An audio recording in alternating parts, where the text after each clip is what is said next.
Kemudian berbekam juga boleh, tidak sampai membatalkan puasa, tapi tentunya diperhatikan kalau sekiranya sampai membuat tubuh kita lemah, hendaknya tidak dilakukan, sebaiknya nanti berbekam di malam harinya.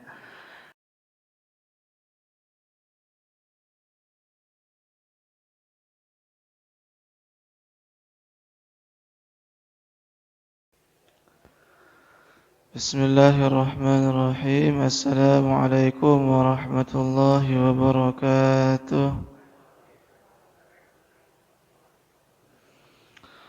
Alhamdulillahi wa kafa, wassalatu wassalamu ala nabiyil mustafa wa ala alihi wa sahbihi wa man wafa.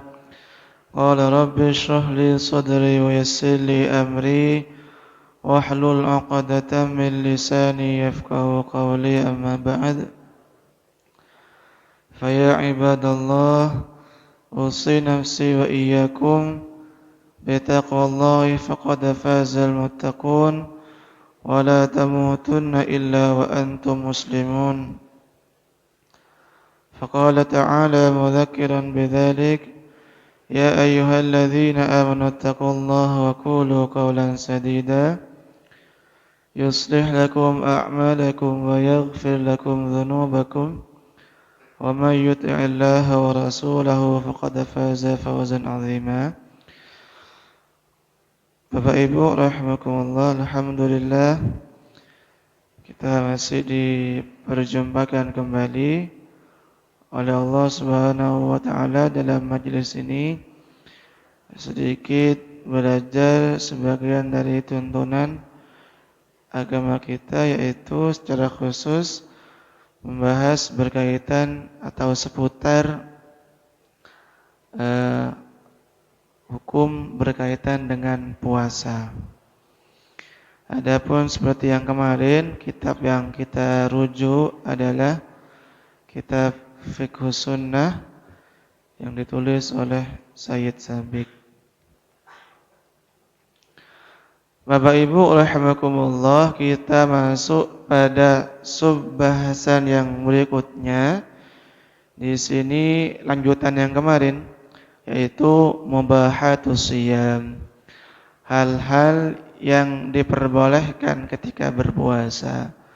Jadi pada kesempatan kali ini kita akan membahas beberapa hal-hal yang diperbolehkan bagi kita ketika sedang berpuasa atau bagi orang yang sedang berpuasa. Ada 9 atau 10 di sini. Pertama, Bapak Ibu rahimakumullah, yubahu fis shiyami ma ya'ti. Diperbolehkan bagi orang yang sedang melaksanakan berpuasa beberapa hal sebagai berikut. Pertama, nuzulul ma'i wal inghimasi fih. Pertama adalah mengguyurkan air atau mandilah kalau sekarang. Wal inghimas fih, dan berendam di dalam air. Jadi di sini boleh kita menyiramkan air ke seluruh tubuh, termasuk bahkan menyelam di dalam air, boleh. Dan tentunya sebetulnya ini sudah dipraktekkan bareng-bareng, tentunya ketika pagi hari atau siang hari kita mandi, bahkan sekalipun merendam di dalam air atau merendam di kolam atau di laut, air laut, itu tidak membatalkan puasa, artinya boleh. Ini tentunya didasari kepada hadis Nabi kita sallallahu alaihi wasallam.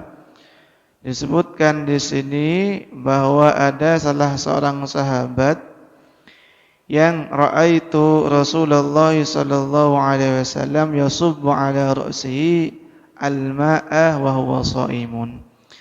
Jadi kata Abu Bakar bin Abdurrahman dari sebagian sahabat, beliau menyatakan bahwa mereka melihat Rasulullah mengguyurkan air di atas kepala beliau Padahal ketika itu beliau sedang berpuasa. Beliau mengguyurkan air itu minal atsi atau minal harri, karena dahaga atau karena sedang kepanasan. Jadi ketika Rasulullah misalkan berpuasa, kemudian merasakan dahaga haus yang luar biasa, katakanlah termasuk cuaca panas, kita boleh untuk mandi atau mengguyurkan air kepada seluruh tubuh, katakanlah itu boleh, tidak membatalkan puasa. Dan itulah kemudian yang dilakukan oleh Rasulullah sallallahu alaihi wasallam. Boleh untuk tujuan katakanlah menghangatkan tubuh gitulah.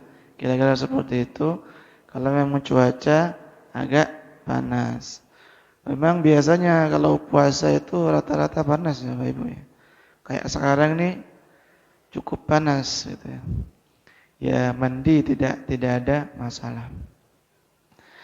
Kemudian fa idza dakhala al-ma'u fi jawfis shaim min ghairi qasdin fa shaumuhu sahihun. Ketika kita sedang mandi, kemudian tanpa sengaja ada beberapa tetes air katakanlah yang masuk ke tubuh kita, ke perut melalui tenggorokan tentunya, itu tetap sah puasanya. Tapi tentunya min ghairi qasdin, tidak ada niatan untuk menelan beberapa tetes air ketika kita sedang mandi itu. Jadi itu Bapak Ibu, yang pertama disebutkan di sini adalah mengguyur air ke seluruh tubuh, termasuk bahkan merendam di dalam air, itu tidak membatalkan puasa sekalipun bertujuan untuk menghilangkan rasa dahaga dan menghangatkan atau menyejukkan tubuh dengan merendam itu, boleh. Itu kata Sayyid Sabiq dalam kitab ini. Kemudian yang kedua, Bapak Ibu rahimakumullah, yang diperbolehkan oleh Sayyid Sabiq adalah al-ihtikal, memakai celak, ihtikal, bercelak. Termasuk wal qatratu wa nahwuhuma mimma yadkhulul ain. Boleh juga meneteskan sesuatu ke mata. Ya, memakai apa istilahnya? Obat tetes mata itu boleh kata beliau. Sawa'un awjada ta'mahu fi halqihi aw lam yajidhu. Sekalipun tetes sesuatu yang dimasukkan ke kerongkongan itu, ke mata itu terasa di kerongkongan atau tidak, itu tidak membatalkan puasa. Jadi tetes mata termasuk bercelak, kata Sayyid Sabiq di sini tidak membatalkan puasa. Kenapa? Li'anna al-'aina laysat munfadan ilal jawfi, karena mata itu bukanlah saluran kemana?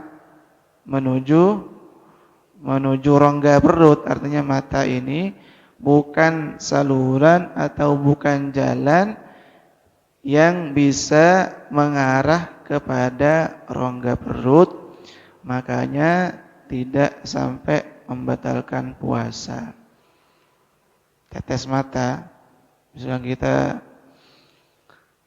matanya lagi merah gitu ya, kemudian menggunakan tetes mata, itu tidak sampai membatalkan puasa, termasuk menggunakan celak mata.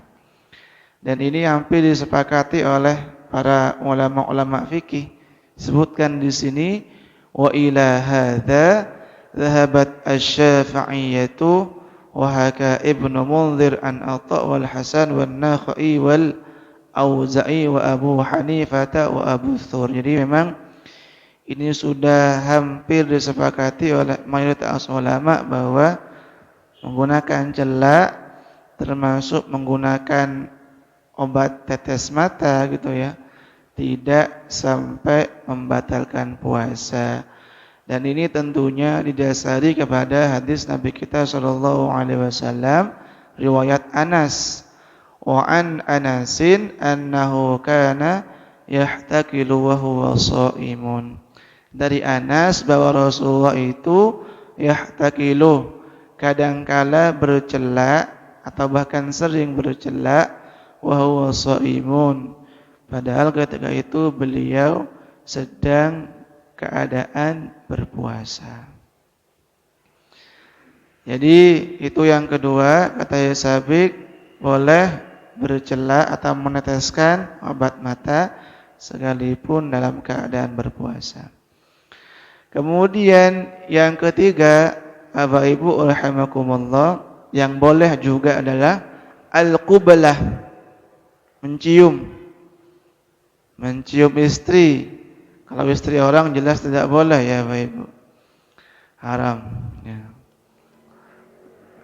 Istri orang atau anak orang, anak perempuan orang itu tidak boleh.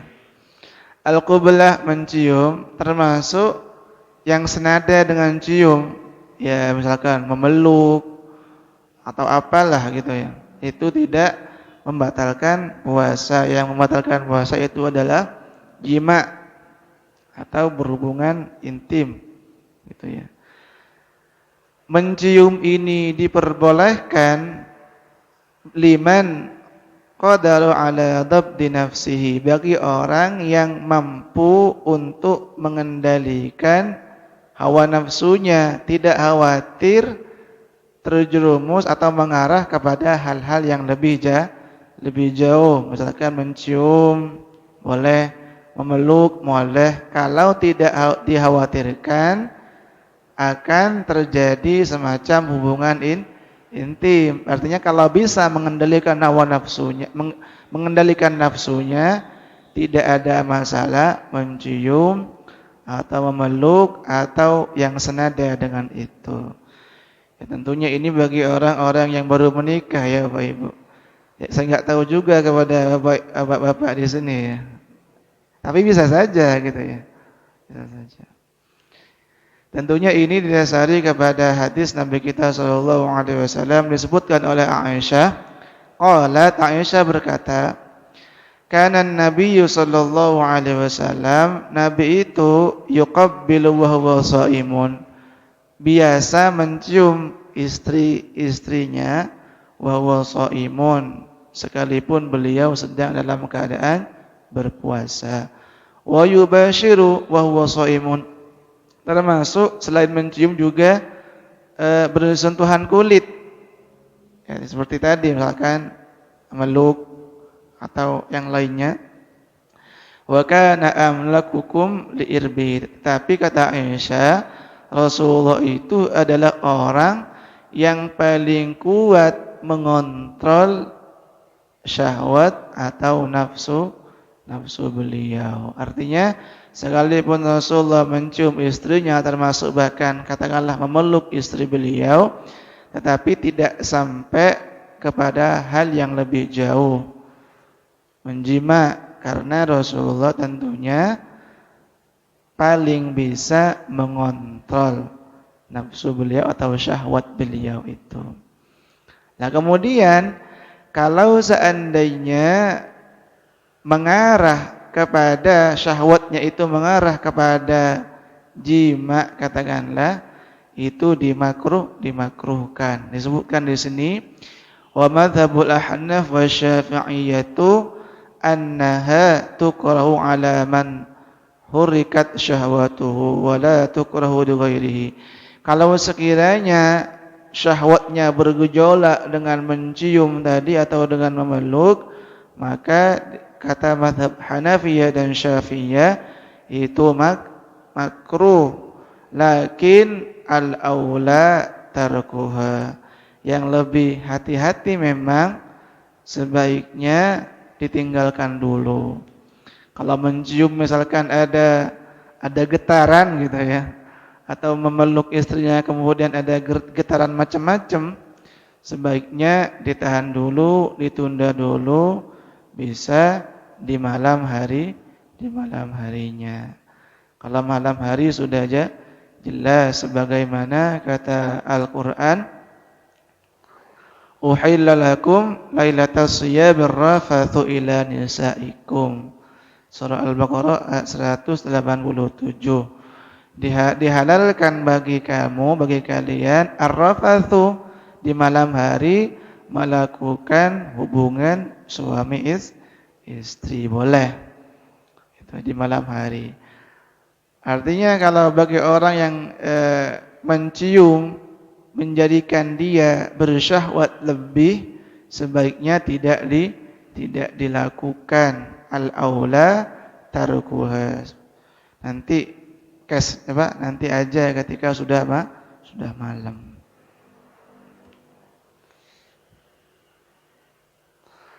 Tetapi ya Bapak Ibu rahimakumullah, ketika mencium istri atau memeluk, kemudian mengeluarkan sperma, itu Sayyid Sabiq menyatakan batal puasanya. Sayyid Sabiq ya Bapak Ibu. Jadi ketika ada orang memeluk istrinya, kemudian mencium istrinya, sampai kemudian inzal itu artinya mengeluarkan sperma, Sayyid Sabiq di sini menghukumi batal puasanya. Wala farqa baina asy-syaikhi wasyab fi dzalika wal i'tibar bi tahriki syahwati wa khauful inzal. Jadi hati-hati juga gitu ya, walaupun memang ada sebagian ulama yang menyatakan mencium yang kemudian sampai mengeluarkan sperma tidak membatalkan puasa gitu ya. Adapun Sayyid Sabiq di sini dan hampir mayoritas ulama termasuk Al-Imam An-Nawawi, mencium termasuk memeluk, termasuk persentuhan kulit gitu ya, laki-laki dan perempuan, kemudian inzal, kemudian mengeluarkan sperma, itu sudah cukup untuk dikatakan membatalkan puasa. Artinya yang disepakati itu adalah mencium boleh atau memeluk boleh ketika tidak sampai keluar sperma, termasuk ketika tidak dikhawatirkan akan bergejolaknya syahwat. Itu yang boleh. Adapun ketika sampai keluar mani atau sperma, itu bisa membatalkan puasa. Jadi itu Bapak Ibu rahimakumullah. Kalau sekiranya khawatir terjadi hal-hal yang demikian, sebaiknya tadi ditunda dulu di malam harinya. Akan tetapi kalau sekedar menghayal Bapak Ibu keluar sperma, itu tidak membatalkan puasa, disamakan dengan mimpi basah. Misalkan kita menghayal nih, ya mungkin bagi orang-orang yang bagi orang-orang yang mudah keluar sperma atau lemah syahwat atau impoten lah istilahnya gitu ya, melihat wong wedok gitu ya, wong wedok ini tiba-tiba keluar sperma, menghayal sedikit tiba-tiba inzal, keluar mani, itu tidak dihukumi batal puasanya, tetap sah. Ini disamakan dengan mimpi basah ihtilam. Jadi kalau kita tidur kemudian ternyata keluar mani atau keluar sperma, tidak membatalkan puasa, dan itu kemudian disamakan dengan orang yang keluar sperma ketika menghayal macam-macam lah, menghayal perempuan misalkan tiba-tiba keluar, tidak batal. Yang dikatakan batal itu ketika terjadi mubasyarah, persentuhan kulit, mencium, memeluk dan seterusnya. Kemudian Bapak Ibu rahimakumullah, yang keempat yang diperbolehkan bagi orang yang sedang berpuasa al-huknah, suntik mutlakon, secara mutlak, sawaun akanat litaghdhiyah am li ghayriha. Nah, ini yang cukup ekstrim bisa dibilang. Ternyata Sayyid Sabiq di sini suntik itu boleh secara mutlak bahkan akanat litaghdhiyah am li ghayriha. Baik suntik itu untuk makan, seperti apa ya? Seperti infus ya Bapak Ibu ya. Itu kan ada apa namanya itu? Ada apa ya? Glukosa atau apa gak ngerti saya. Tapi katanya infus itu juga mengandung zat makanan ya kan Bapak Ibu ya. Benar atau tidak? Ya, vitamin dan macam-macam lah. Tapi di sini Sayyid Sabiq mengatakan suntik itu secara mutlak tidak membatalkan puasa. Baik suntikan itu yang mengandung zat makanan atau tidak. Walaupun sebagian ulama yang lain suntik yang mengandung zat makanan itu membatalkan puasa. Seperti apa tadi? Infus gitu ya. Yang mengandung apa katanya gak ngerti saya. Itu membatalkan puasa. Adapun suntik yang tidak mengandung zat makanan itu hampir disepakati tidak membatalkan puasa. Baik suntikannya itu melalui urat nadi ataupun lapisan di bawah kulit, itu tidak membatalkan puasa. Kenapa demikian kata Sabiq? Karena suntikan itu sekalipun masuk ke dalam tubuh tetapi tidak melewati jalur yang seperti biasanya, seperti mulut dan hidung. Kan biasanya lewat mana itu? Lewat urat nadi ataupun lapisan kulit di bawah ini. Jadi ini ya Bapak Ibu rahimakumullah, suntik secara mutlak menurut Sayyid Sabiq tidak membatalkan puasa. Walaupun memang kalau kita lihat di beberapa pendapat-pendapat yang lain, suntik yang mengandung apa namanya tadi, zat makanan, glukosa dan macam-macam, atau yang kita kenal dengan infus, itu sudah dikategorikan sebagai makan, gitu ya. Walaupun tidak lewat jalur yang biasanya, tidak lewat mulut. Artinya infus tadi kemudian dihukumi dapat membatalkan puasa. Artinya ini masih apa namanya ya Bapak Ibu ya, masih terjadi perselisihan, perbedaan pendapat di kalangan para ulama berkaitan dengan suntik yang mengandung zat makanan. Itu.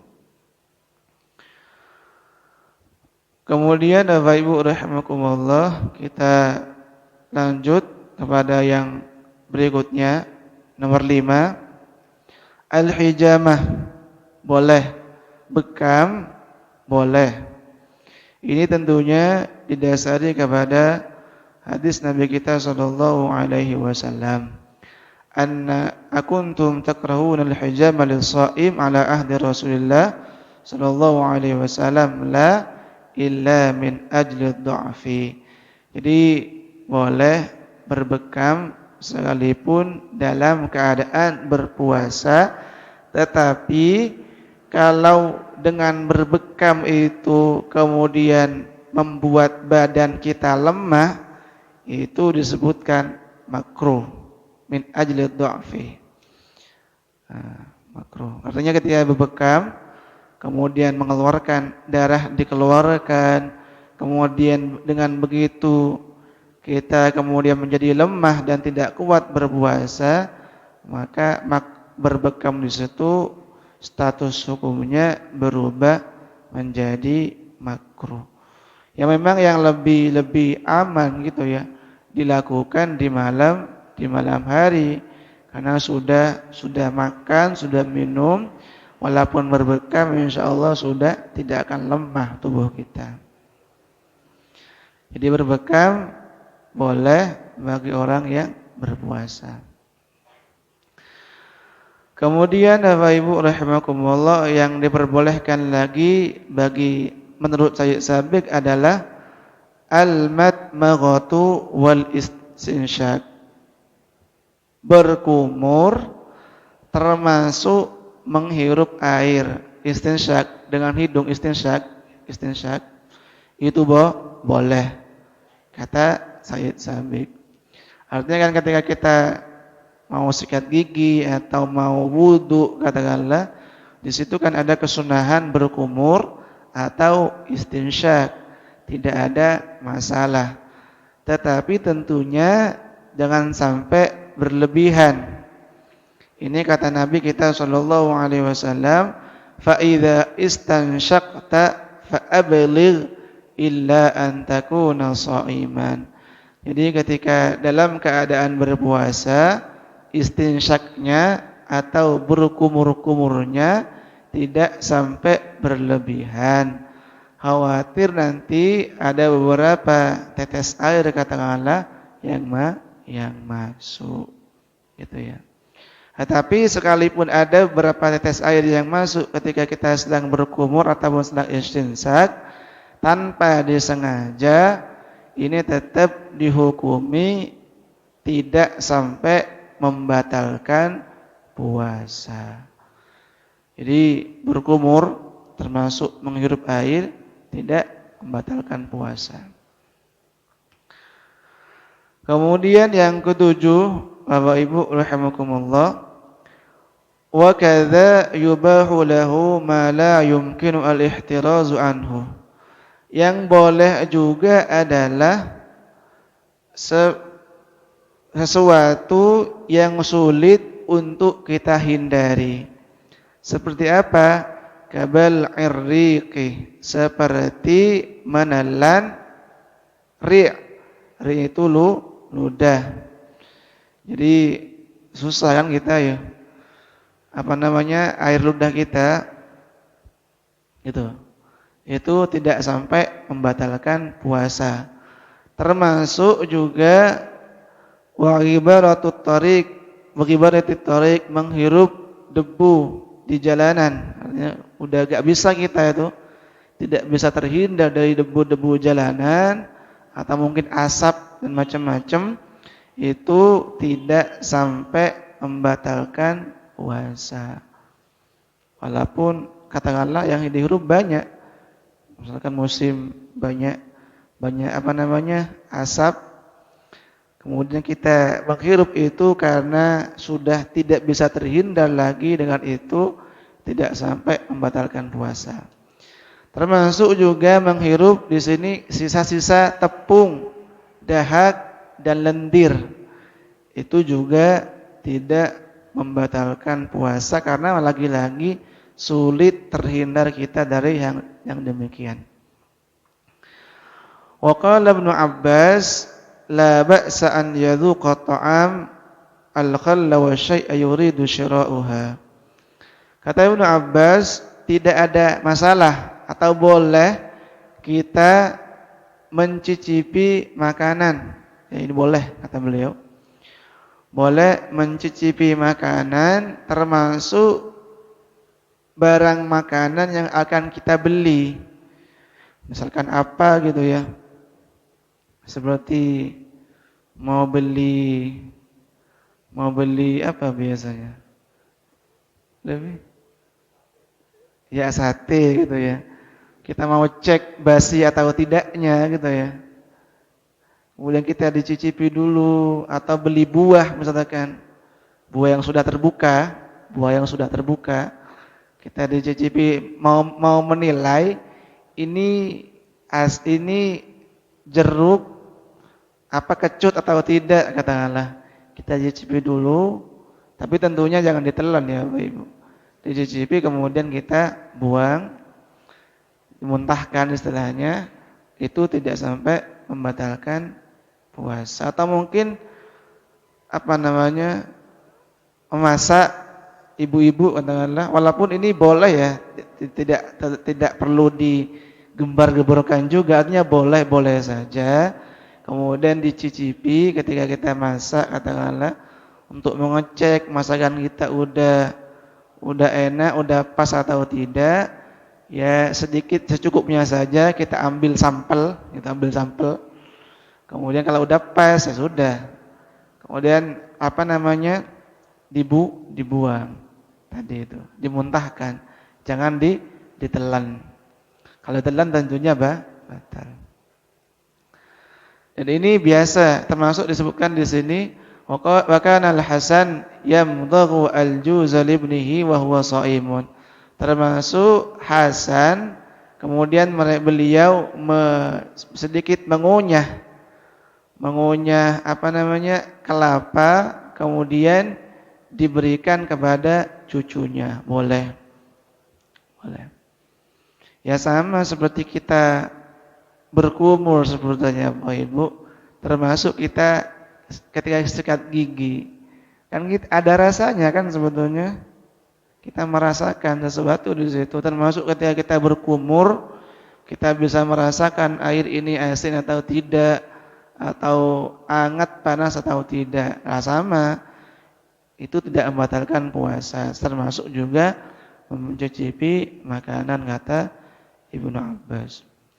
Adapun disebutkan di sini wa amma madghul alaqi fa innahu makruhun. Adapun kalau mengunyah gula dalam mulut atau kita kenal sebagai kita sebut permen sekarang, itu hukumnya makruh jika tidak hancur ya Bapak Ibu. Tapi kalau permen biasanya kan hancur ya. Permen kita kunyah, ada sekian persen dari permen yang kita kunyah itu bisa masuk ke mulut. Jadi perlu hati-hati juga masuk ke perut gitu ya. Perlu hati-hati juga. Artinya mengunyah permen sekalipun gitu ya. Kalau tidak dikhawatirkan ada sebagian permen itu yang masuk ke perut, ke rongga, itu tidak sampai membatalkan puasa, walaupun tentunya perlu berhati-hati. Jadi pada intinya menelan sesuatu yang tidak mungkin untuk dihindari itu tidak membatalkan puasa, seperti ludah, debu di jalan, termasuk sisa-sisa tepung, termasuk aroma. Tentunya tidak membatalkan puasa. Aroma. Misalkan kita masak kemudian aroma semerbak enak makanan, termasuk menghirup aroma harumnya bunga katakanlah. Bahkan termasuk inhaler ya Pak. Itu kita menghirup aroma, masuk itu menghirup wangi-wangian. Itu tidak sampai membatalkan puasa. Tidak sampai. Panjang sebetulnya penjelasannya di sini berkaitan dengan bolehnya menghirup wangi-wangian di sini. Termasuk tadi inhaler itu. Tapi kita lompati saja.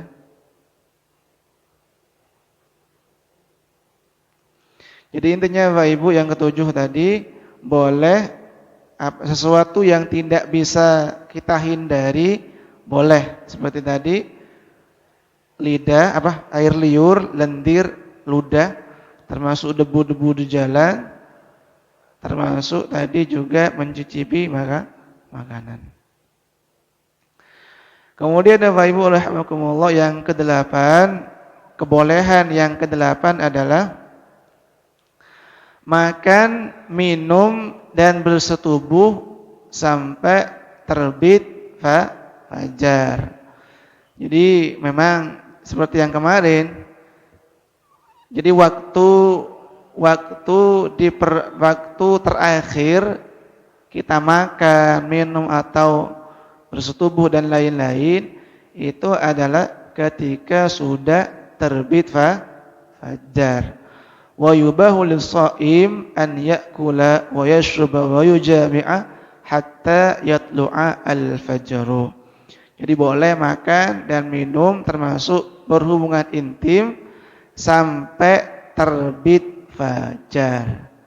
Kemudian dilanjutkan di sini, fa idza tala'a al-fajru wa fi famihi ta'amun wajaba 'alaihi an yulfidhahu aw kana mujami'an wajaba 'alaihi an yunza'a.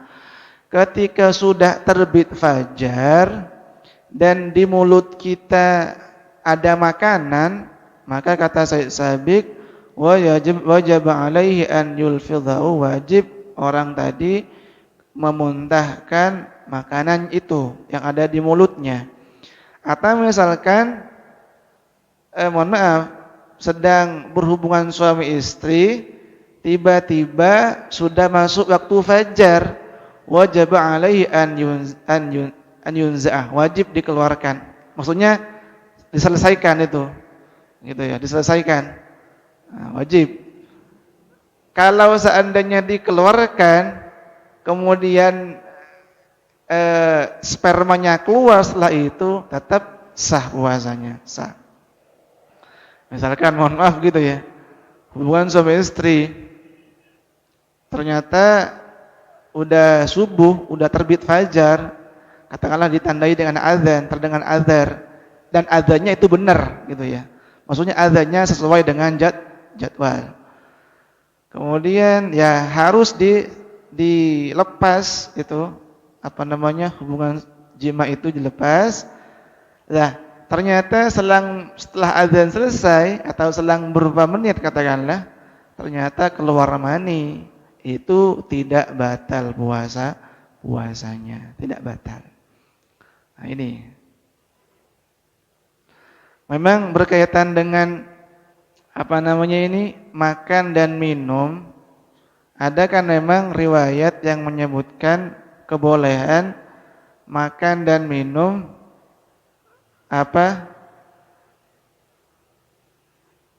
yang kita pegang, Bapak Ibu.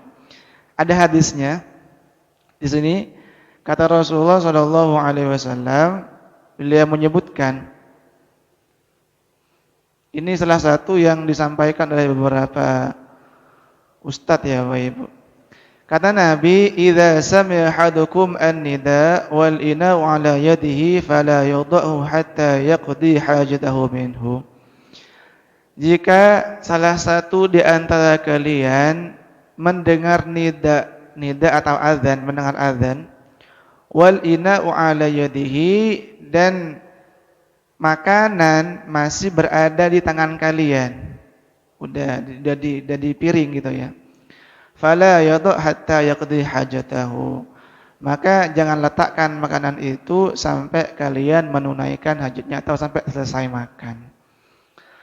Nah, kemudian hadis ini atau keterangan ini disimpulkan gitu ya, ternyata azan sekalipun boleh kita melanjutkan makan gitu ya. Akan tetapi tentunya ini kata Said Sabiq sendiri kurang benar gitu ya.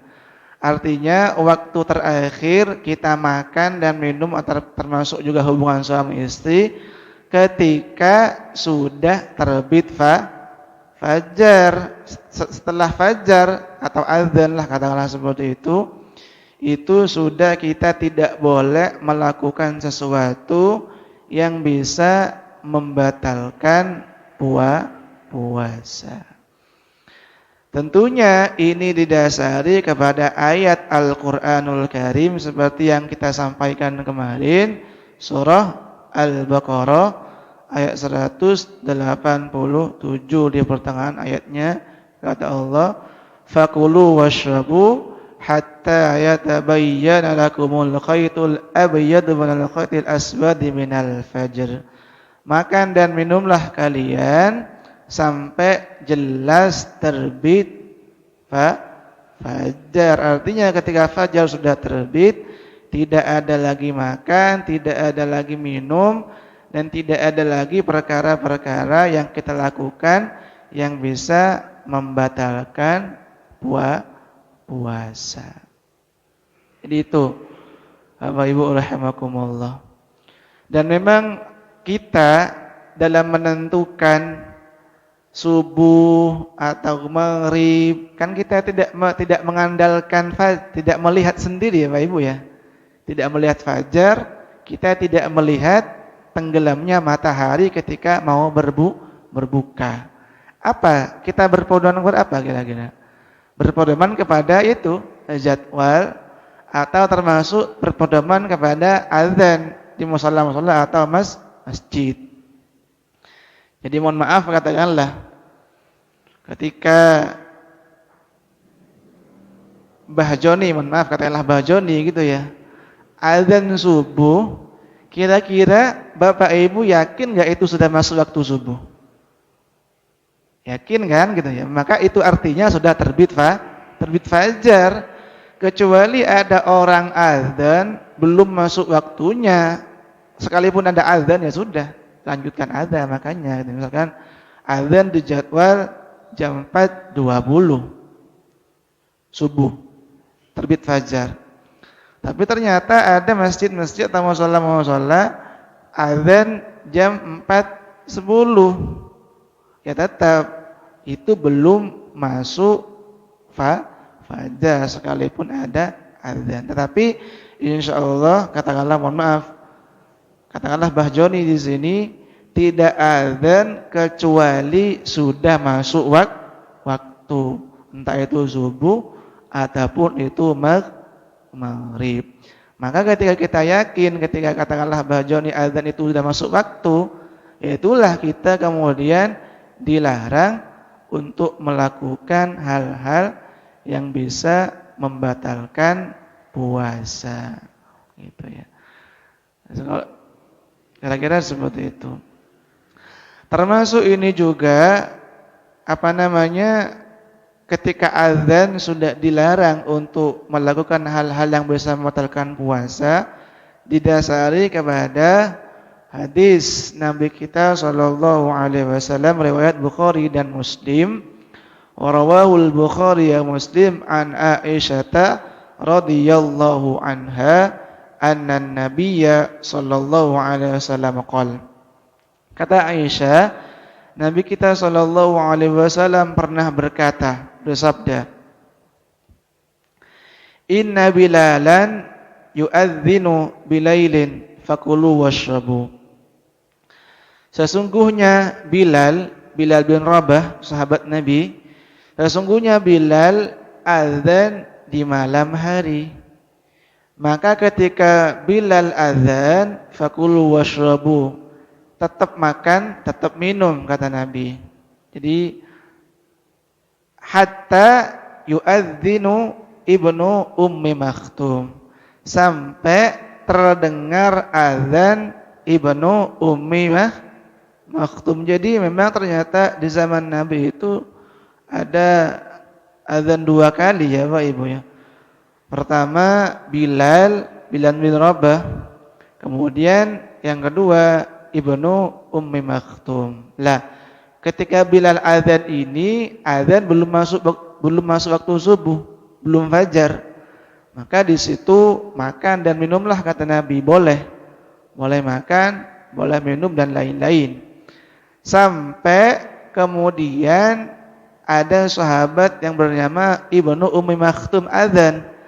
Barulah ketika Ibnu Ummi Maktum ini azan, disitulah kemudian masuk waktu fajar, masuk waktu subuh, dan dilarang untuk melakukan hal-hal yang bisa membatalkan puasa.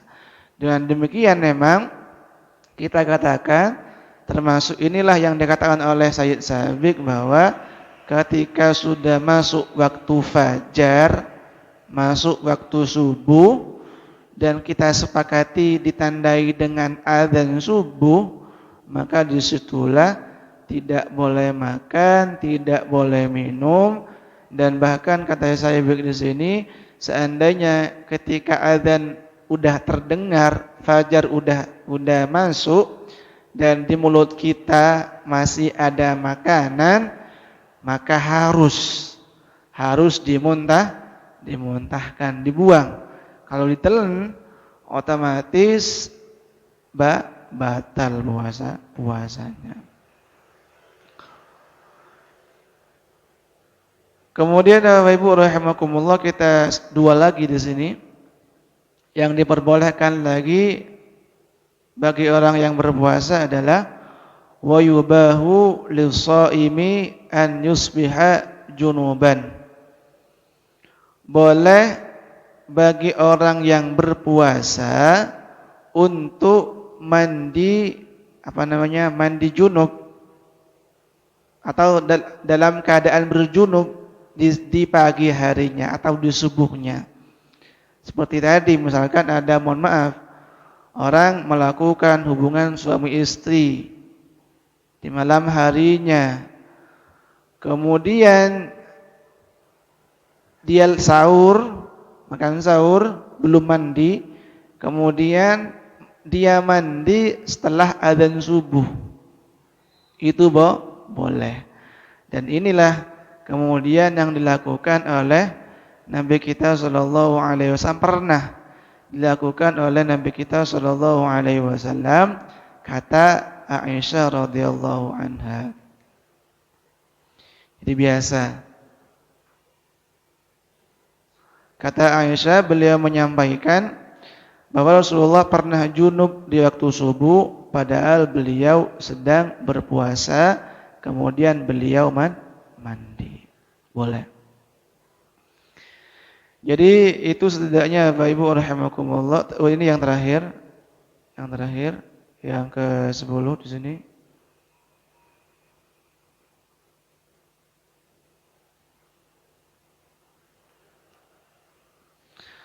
Diperbolehkan juga bagi perempuan yang haid termasuk nifas gitu ya. Mana tadi?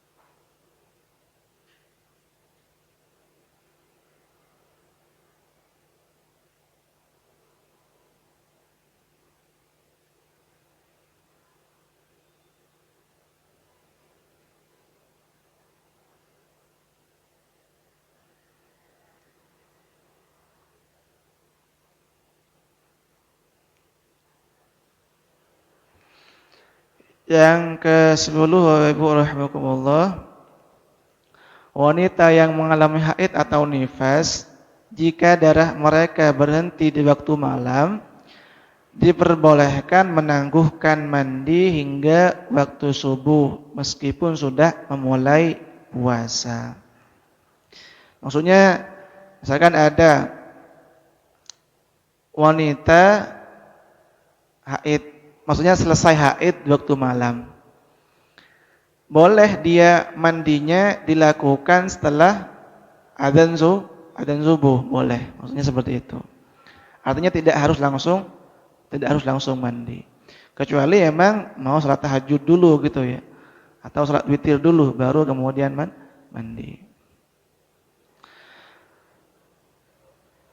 Jadi itu Bapak Ibu rahimakumullah, ada 10 disebutkan di sini hal-hal yang diperbolehkan bagi orang yang sedang berpuasa. Kita sedikit mengulang lagi. Yang pertama tadi adalah mandi atau bahkan merendam di dalam air, di kolam ataupun yang lainnya, sekalipun dengan tujuan untuk mengurangi rasa haus dan menyejukkan badan. Yang kedua adalah memakai celak ataupun meneteskan sesuatu ke mata, obat mata, tetes mata, boleh. Kemudian yang ketiga, berciuman boleh, atau hal-hal yang lain yang senada dengan itu, tapi dengan catatan tidak sampai kepada hal-hal yang lebih jauh, termasuk tidak sampai mengeluarkan sperma atau inzal. Yang keempat adalah suntik, ya termasuk kalau sekarang ya vaksin barang, kemudian apa itu? Kemudian rapid gitu ya, rapid test. Nah, itu juga bahkan swab juga ini juga fatwa MUI bahwa swab juga tidak membatalkan puasa. Kemudian berbekam juga boleh, tidak sampai membatalkan puasa, tapi tentunya diperhatikan kalau sekiranya sampai membuat tubuh kita lemah, hendaknya tidak dilakukan, sebaiknya nanti berbekam di malam harinya. Kemudian yang keenam adalah berkumur-kumur, boleh, termasuk memasukkan air ke hidung atau istinsyak gitu ya. Tapi tentunya tidak sampai berlebihan. Ini kemudian yang termasuk juga menghirup aroma-aroma Bapak Ibu ya. Yang ketujuh adalah boleh menelan sesuatu yang sulit untuk dihindari, seperti menelan ludah, menghirup debu yang sulit dihindari, sisa-sisa tepung katakanlah kalau kita lagi masak, termasuk dahak, lendir dan sejenisnya. Termasuk Ibnu Abbas memperbolehkan mencicipi makanan untuk mengetahui basi atau tidaknya, termasuk untuk membeli makanan.